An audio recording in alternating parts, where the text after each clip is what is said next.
యేసయ్యా మా ఇంటికి రావా? యెషయా గ్రంథము 53వ అధ్యాయము 5వ వచనాన్ని నేను చదువుతున్నాను. మన అతిక్రమ క్రియలను బట్టి అతడు గాయపరచబడెను, మన దోషములను బట్టి నలకొట్టబడెను, మన సమాధానమైన శిక్ష అతని మీద పడెను, అతడు పొందిన దెబ్బల చేత మనకు స్వస్థత కలుగుచున్నది. హల్లెలూయా. ప్రియ దేవుని బిడ్డలారా, ఇక్కడ భక్తులైనటువంటి యెషయా గారి ద్వారాగా దేవుడు తన మాటలను అక్కడ బయలుపరిచాడు. యెషయా గ్రంథము ప్రవచన గ్రంథము. యేసుక్రీస్తు ప్రభుల వారు ఆయన కన్యక గర్భాన జన్మిస్తాడు అని కొన్ని సంవత్సరాలు తర్వాత జరిగేటువంటి దేవుని యేసుక్రీస్తు జననం గురించి కూడా ముందుగానే దానిలో రాయబడి ఉంది. ఇదే యెషయా గ్రంథంలో కూడా క్రీస్తు సిలువను గురించినటువంటి వార్తను కూడా రాయబడి ఉంది. ఇక్కడ మనం చదువుకున్న ఈ లేఖనంలో మన అతిక్రమములను బట్టి ఆయన నలకొట్టబడతాడు, మన దోషములను బట్టి అవమానపరచబడతాడు, ఆయన పొందిన దెబ్బల చోట మనకు స్వస్థత ఉన్నది. ప్రియ దేవుని బిడ్డలారా, యేసుక్రీస్తు ప్రభుల వారు అసలు సిలువ ఎందుకు వేయబడ్డాడు, సిలువలో ఎందుకని ఆయన అవమానపరచబడ్డాడు, అనేకమైన శ్రమలు, నిందలు, అవమానాలు, దెబ్బలు, కాళ్ళకి చేతులకు మేకులు, మరి తలకి ముళ్ళ కిరీటం, ఇవన్నీ కూడా మరి యేసుక్రీస్తు ప్రభుల వారు అనుభవించడానికి గల కారణం అనేది ఎంతమంది ఆలోచన చేస్తున్నారు? చాలా మంది కూడా ఆచారంగా, అలవాటుగా భక్తి. క్రిస్మస్ వచ్చిందంటే ఆ క్రిస్మస్కి స్టార్లు పెట్టడము, మరి పశువుల పాకాలు వేయటము, ఆ క్రిస్మస్ నెల వస్తే ఆ నెల రోజులు ఆ పండగ మరి ఆచరించటం, క్రిస్మస్ పండగ రోజున మంచి మంచి వస్త్రాలు, భోజనాలు చేసుకోవడం. ఈస్టర్, గుడ్ ఫ్రైడే వస్తే 40 రోజులు ఉపవాసాలు ఉండటం, ఆ 40 రోజులు ఉపవాసాలు ఉండి శుక్రవారం పూట యేసు ప్రభుని సిలువ వేశారని కొంతమంది ఆ సిలువ మార్గం గురించి కొన్ని కార్యక్రమాల ద్వారాగా తెలియజేస్తారు. కానీ ఆ సిలువ గురించి కొన్ని కార్యక్రమాల ద్వారా తెలియపరుస్తారు. ఆత్మీకంగా దానిని ఎంతమంది దానిని ఆలోచన చేస్తారు, ఎంతమంది దైవికంగా దానిని గమనించగలుగుతారు? ఈ రోజున ఈ ఉదయకాల సమయంలో ప్రభు మాట్లాడుతున్నాడు.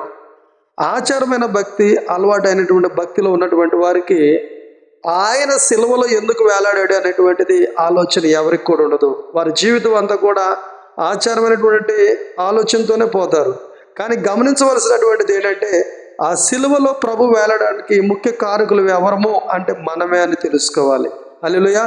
అలాగే ప్రియ దేవుని బిడ్డలారా, నేను ఒక మాట చెప్పాలని ఆశపడుతున్నాను. కొన్ని మాటలను, దైవికమైనటువంటి మాటలను కొన్ని ఉపమాన రీతిగా దేవుడు చెప్పాడు. అలాగే నేను కూడా ఒక మాట చెప్పాలనుకుంటున్నాను. యెరూషలేములో మరి ఇనప సామాన్ అమ్మే కొట్టు ఒకటి ఉందట. అయితే ఆ ఇనప సామానమైనటువంటి ఆ దుకాణం దగ్గరికి రోమా సైనికుడు వచ్చి, బాబు నీ దగ్గర మరి 6 అంగుళాల మేకలు ఉన్నాయా అని అడిగాడట.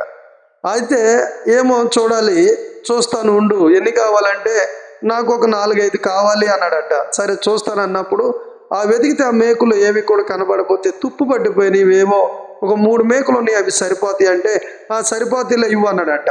సరే ఇవి ఎంత అంటే ఇదిగో ఎంత కొంత ఇవ్వు అన్నప్పుడు కొన్ని నాణ్యాలు ఇచ్చారంట. అయితే తీసుకొని వెళ్ళేటప్పుడు ఆ సైనికుడిని ఆ దుకాణం, ఆ ఇనప కొట్టు దుకాణము అమ్మేటువంటి అతను అడిగాడంట, అయ్యా ఈ మేకులు ఎందుకు, ఈ 6 అంగుళాల మేకులు తుప్పు పట్టిపోయినవి ఏం చేయడానికి అన్నప్పుడు ఆ సైనికుడు చెప్పాడంట, ఏమి లేదు, నజరేడైనటువంటి యేసును సిలువ వేయడానికి మేకులు అవసరమని. హల్లెలూయా. గమనించండి ప్రియ దేవుని బిడ్డలారా, ఎవరు యేసు?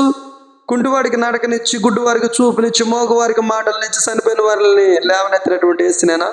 అవును, ఆయనకి అన్నప్పుడు వెంటనే ఈ ఇనప సామానపు దుకాణపు వ్యక్తి అన్నాడట, అయ్యో అదిగో అటువంటి గొప్ప వ్యక్తిని గురించి నేను మేకులు ఇచ్చింది, అయ్యో అదిగో నీ ధనాన్ని, నీ నాణ్యాలు నీకు ఇచ్చేస్తాను, నా మేకులు నాకు ఇచ్చాయంటే ఆ రోమ సైనికుడు మేకులు నేను ఇవ్వను అని వెళ్ళిపోతుంటే, అయ్యా కావాలంటే నా దుకాణం మొత్తం నీకు ఇచ్చేస్తాను, మేకులు ఇచ్చేసే.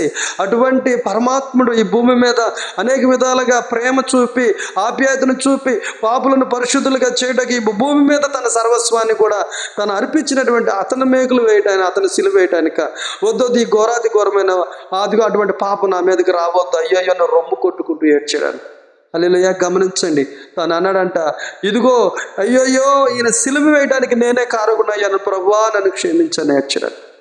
ఈ రోజున ప్రియ దేవుని బిడ్డలారా, ప్రభు సిలువ వేయడానికి కారణం ఎవరు అంటే మనం. మన కాళ్ళతో చేసిన పాపాల కాళ్ళకు మేకులు కొట్టించుకున్నాడు, చేతులతో చేసిన పాపాలకి చేతులు మేకులు కొట్టించుకున్నాడు, మన శరీరంతో చేసిన పాపాలకి పక్కలో బళ్ళెపోటు పొడిపించుకున్నాడు, ఈ లోక తలంపులను బట్టి లోక ఆలోచన బట్టి తలకు ముళ్ళ కిరీటం పెట్టించుకున్నాడు. అపవిత్రమైన మాటలు, అపవిత్రమైనటువంటి వాటిని మనం సేవించడం ద్వారా, మాట్లాడడం ద్వారా చేదు చెరకును పుచ్చుకున్నాడు. వీటన్నిటిని చేసినటువంటి మనము ఆ సిలువలో వేలాడాలి. ఆ వేలాడాల్సినటువంటి ప్లేసులో నీ బదులు నా బదులు ప్రభు వేలాడాడు. హల్లెలూయా. అందుకే మన అతిక్రమములను బట్టి ఆయన గాయపరచబడ్డాడు, అవమానపరచబడ్డాడు, నిందించబడ్డాడు.